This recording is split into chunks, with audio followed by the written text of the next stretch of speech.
नमस्कार मैत्रिणींनो, आज आपण करणार आहोत कैरीच्या पुऱ्या.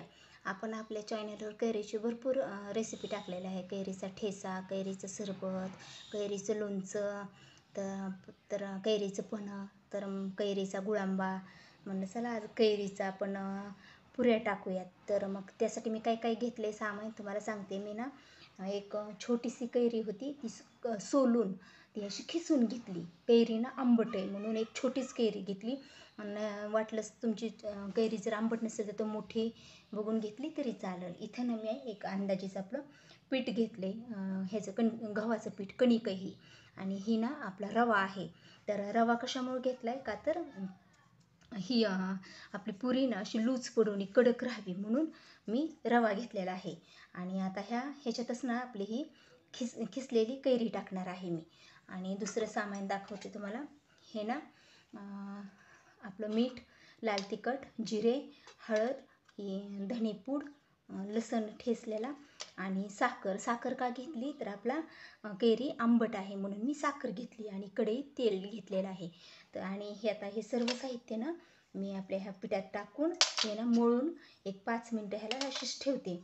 आणि 5 मिनटानंतर आपल्या पुऱ्या करायला घेते. का आपला गरा भिजायला 5-10 मिनटं लागतील म्हणून मी 5 मिनटं तशीच ठेवते. आता हे सर्व सामान ह्याच्यात टाकलं की हे मळून घेते पाणी टाकून.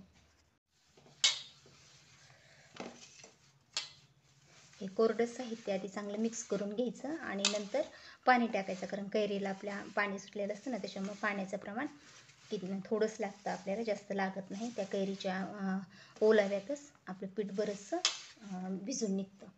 आता मी हे मळून घेते.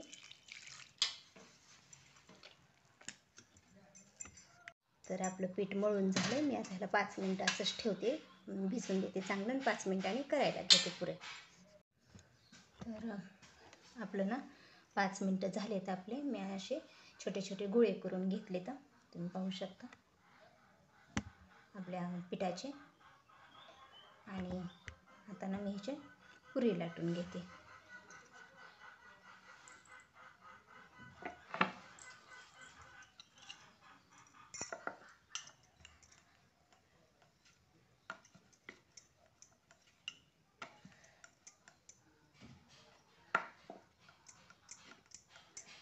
आपलं तेल पण गरम झाले.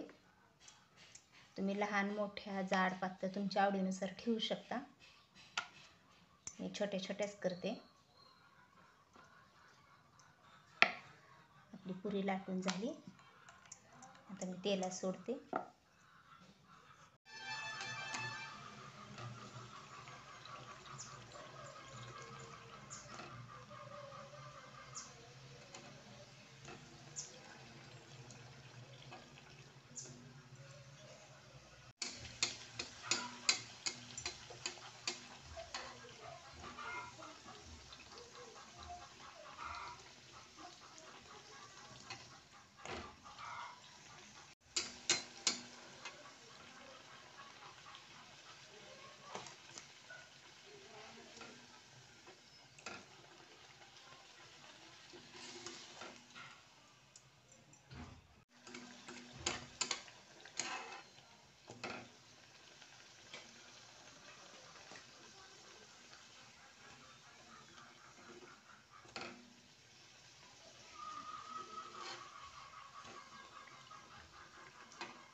तर कशी वाटली तुम्हाला मैत्रिणींनो माझी कैरीची पुरी? आवडली असेल तर माझ्या व्हिडिओला लाईक करा, शेअर करा आणि कमेंटमध्ये सांगा. आणि तुम्ही पण अशी कैरीची पुरी ह्या उन्हाळ्यात ट्राय करून पहा. आणि ज्यांनी सबस्क्राईब केलं नाही ना त्यांनी सबस्क्राईब करा. बाय.